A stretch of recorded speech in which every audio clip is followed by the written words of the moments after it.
Hey y'all, what's good, beautiful people? It's your girl Tay, and I'm here yet again with another update video. So definitely make sure you guys smash that like button, comment down below, subscribe, plus push the post notification bell button so that way anytime I upload a video, you will be notified. So we are literally going to jump right in today. The first thing that I wanted to talk to you guys about is a little bit of historic I don't know what you would call it, but Tracy Morgan, if you guys don't know, he is a comedian slash actor.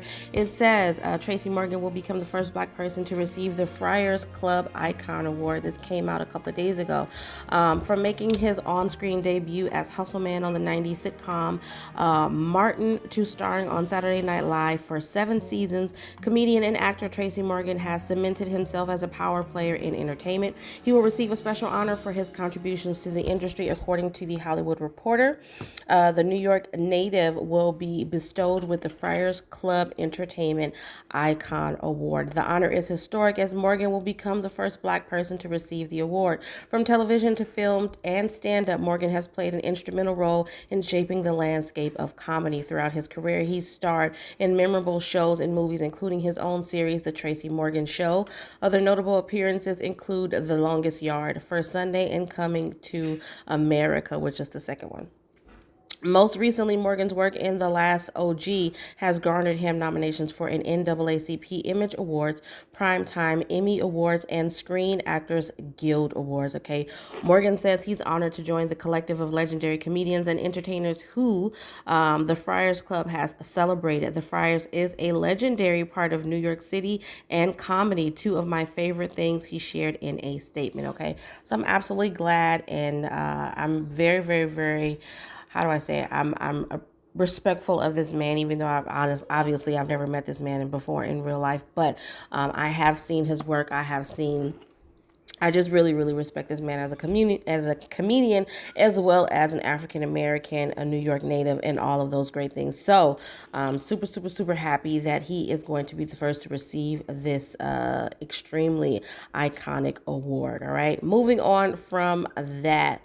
I saw this article literally just moments ago. It says low-income families may not get their tax refunds until March or later. Now, this is not on the IRS website. And what I find to be interesting is, if you guys didn't already know, which I'm pretty sure you have, if you're like me and you just can't wait and you want to follow what's going on with the IRS and your tax returns, quite a few people have told me that they have received their tax returns already. And these are people who actually did get the child tax credit advance payments. Now, what their individual circumstances are, meaning how much money they were supposed to be getting back. Did they get the full 6 months? Did they not get the full 6 months? I don't know any of that, but y'all let me know if you have any family members, or if you yourself got the child tax credit and you receive your money. They are paying out. They're supposed to start paying out for anyone who receives any type of earned income tax credit as of the 15th of February. But a lot of people were expecting, including myself, that the IRS was not going to be paying out on those returns, specifically the ones where the members of the household receive the advanced child tax credit, because we felt like there was a lot more, tedious work that was going to be done on those individual returns. It says key points: many people rely on their tax refunds to help make ends meet, which is definitely the truth. Unfortunately, lower earners may see their refunds delayed for one key reason. Most years, a delayed tax refund is an unquestionable annoyance, but this year, a refund delay could spell the difference between making ends meet and landing in debt. Right now, consumer prices are way up across the board thanks to rampant inflation. That puts a big strain on lower income households, especially those without any money and savings to fall back on. Compounding the problem is the fact that the monthly installment payments under the boosted child tax credit dried up in December, even though recipients had been hoping to see them extended in this year, which is 2022. Those monthly payments helped put millions of children out of poverty and made it possible for households to cover their expenses in the face of rising living costs. Okay. As such, many tax filers are no doubt anxiously awaiting the arrival of their tax refunds, but some filers, specifically those who might need the money the most, may have to wait to get it. So according to this article, they're saying that you guys may have to wait until sometimes in March and April. And I do think that that is going to be the case for some people.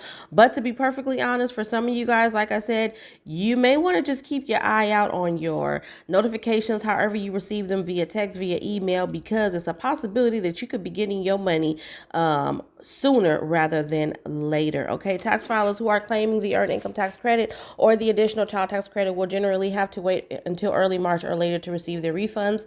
The PATH Act of 2015 requires the IRS to hold refunds for these specific credits until February the 15th. Okay, so if you guys are looking at your tax return status online, the Where's My Refund tool and all of that great stuff, you most likely will see the PATH Act, okay? This is basically just telling you what that is. The PATH Act of 2015 just basically states that anybody who is receiving any type of earned income tax credit or additional child tax credit will have to wait until the 15th of February. Now, we've already passed the 15th of February, so like I said, I think that you guys can expect, some of you can expect to see your payments sometime soon, okay?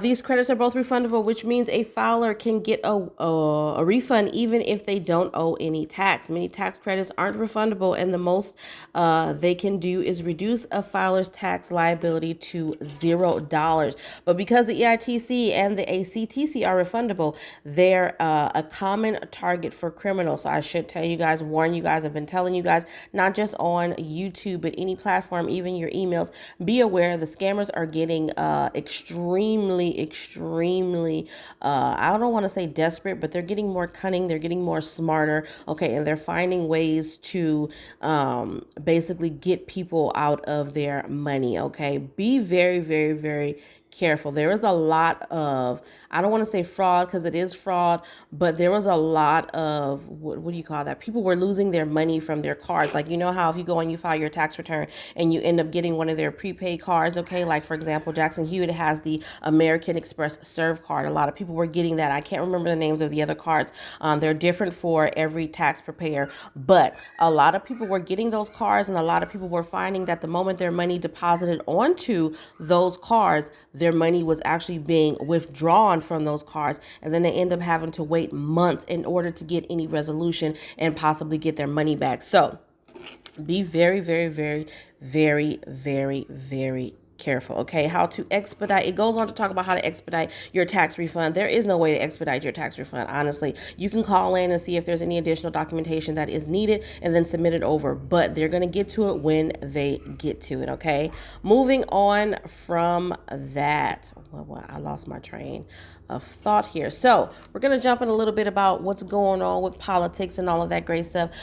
Ted Cruz says Biden's promise to pick a black Supreme Court justice is racial discrimination and could be illegal. Now, this came out 2 days ago by Business Insider, okay? In an interview with Fox News on Sunday, Cruz said he thought it was wrong for Biden to discriminate by only considering a black woman to replace Stephen Breyer, who announced his retirement last month. What the president said is that only African American women are eligible for this slot. That 94% of Americans are ineligible, Cruz told Fox News on Sunday. I honestly just feels like he's upset because maybe, I don't know what his position is in politics or any of that, but I just feel like, how do I say it?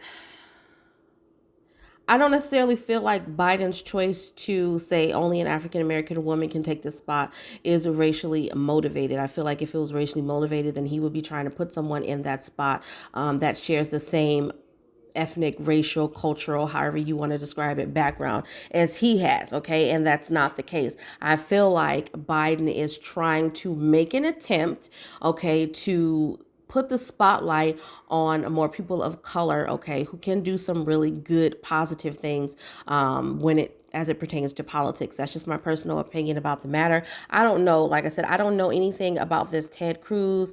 I can only imagine that the reason why he's feeling the way that he's feeling is that maybe he wanted to run for this position himself and he's being told that he can't, okay? The way Biden ought to do it is to say, I'm going to look for the best justice the best justice, interview a lot of people, and if he happens to nominate a justice who was an African American woman, then great, he added.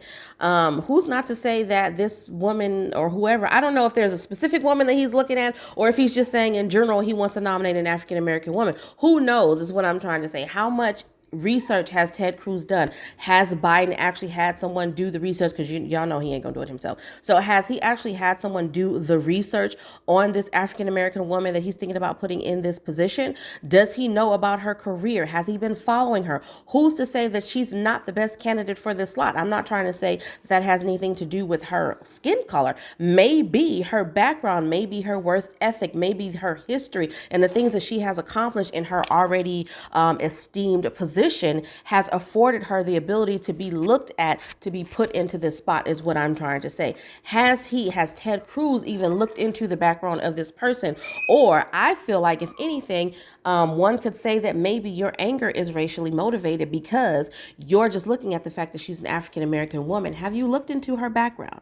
I do get that he's saying that maybe he should interview a lot of people, and if it just so happens to be an African American woman, then great, because that's the best person for that position. But I also can appreciate the fact that our president is trying to say, hey, you know what? I know a lot of these positions, we purposely overlook people of color. So let's purposely look at people of color to put them in a position where they can do some positive reinforcement in the world. I don't see anything wrong with that. Y'all let me know how y'all feel about that in the comment section. If Fox News put a posting, we're looking for a new host for Fox News Sunday, and we will only hire an African American woman or an Hispanic man or a Native American woman, that would be illegal, he added. This is again coming from Ted Cruz. Cruz did not immediately respond to insiders' request for comment. Biden vowed to appoint the first Black female Supreme Court justice while on the campaign trail in 2020.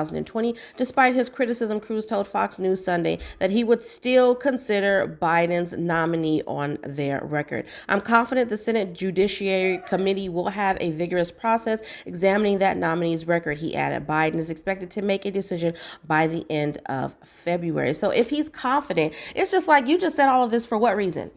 And what you're saying, we're not supposed to take that as being racially motivated, because you went all around and about to give all of this really great points about how you feel, just to end up in saying that you're confident that Biden is going to pick the best person for this position. And also that the people who are responsible for going into her background and checking out her stats and all of that are going to do a good job. So then what was your argument in the beginning?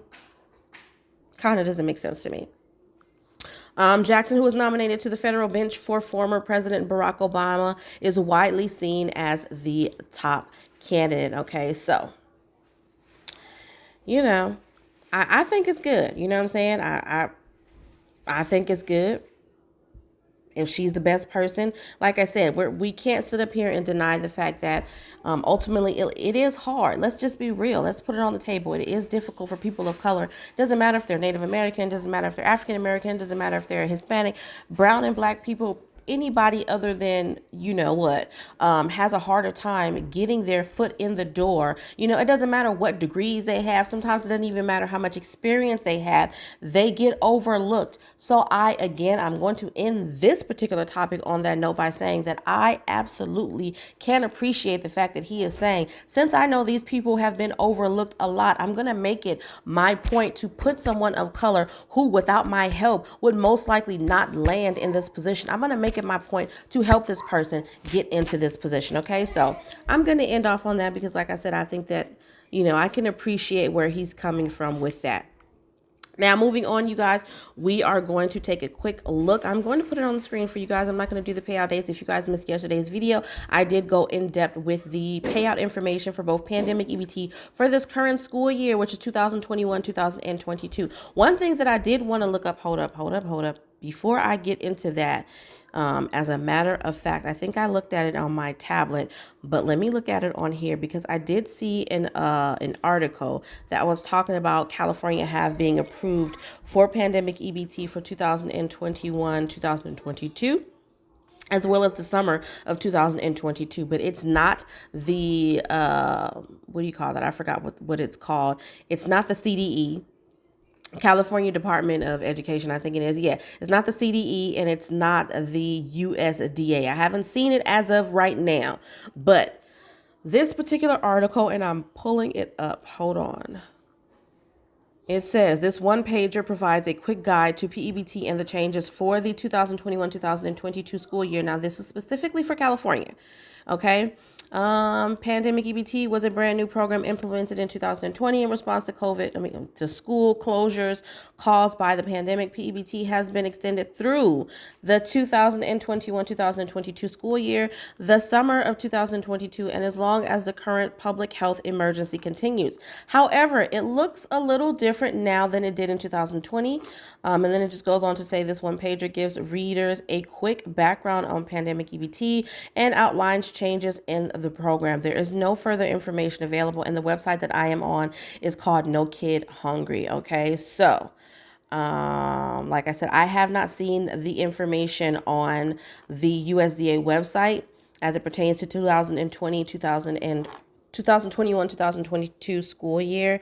I'm looking at the actual article that's on here. I may do a little small video. You guys are most likely watching it right now. And I'll try to circle things that I think may be relevant. It does talk about a few changes. I guess there's some changes as to how much the daily amount is. I know last year it was between $5 and $6 for the daily amount for as to how they determine how much extra benefits you should get. It says here that the daily PEBT benefit amount is now $7.10 per eligible child for the 2021-2022 school year. Schools operating under the Seamless Summer option, the SSO, this school year can serve meals at no charge to all students and are not required to collect school meal benefit applications from all students. In these cases, states can use school meal benefit applications from the most recent previous year on file, which would be 2020-2021 or 2019-2020 school year, to determine PEBT eligibility in the 2021-2022 school year.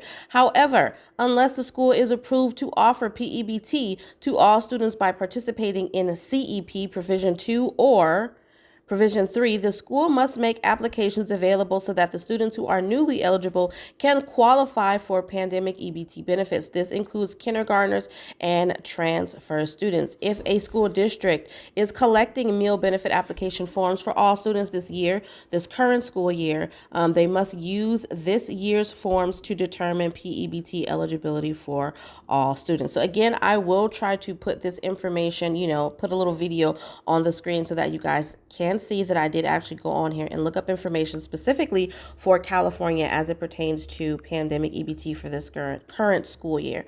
Now, jumping into emergency SNAP maximum benefits, we're going to take a step forward, you guys, just to take a step back for the month of February. Now, let me refresh here. I'm not seeing any states as of today, which is, what is today? Wednesday, February the 23rd. I'm not seeing any states as being approved for March, okay?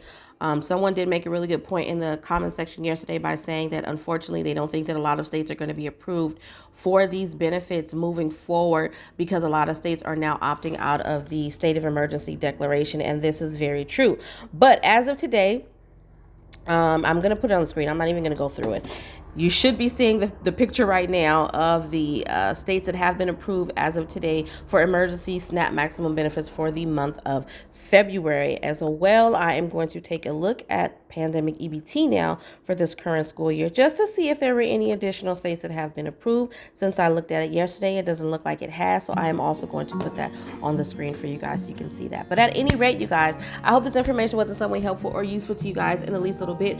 Don't forget to smash that like button if you haven't already, because it really does help to let YouTube know that you like what I'm doing and you want me to stick around. As always, you guys, I'm going to say remember to live, love, and elevate, and I will definitely see you guys in my next video. Peace, y'all. Bye.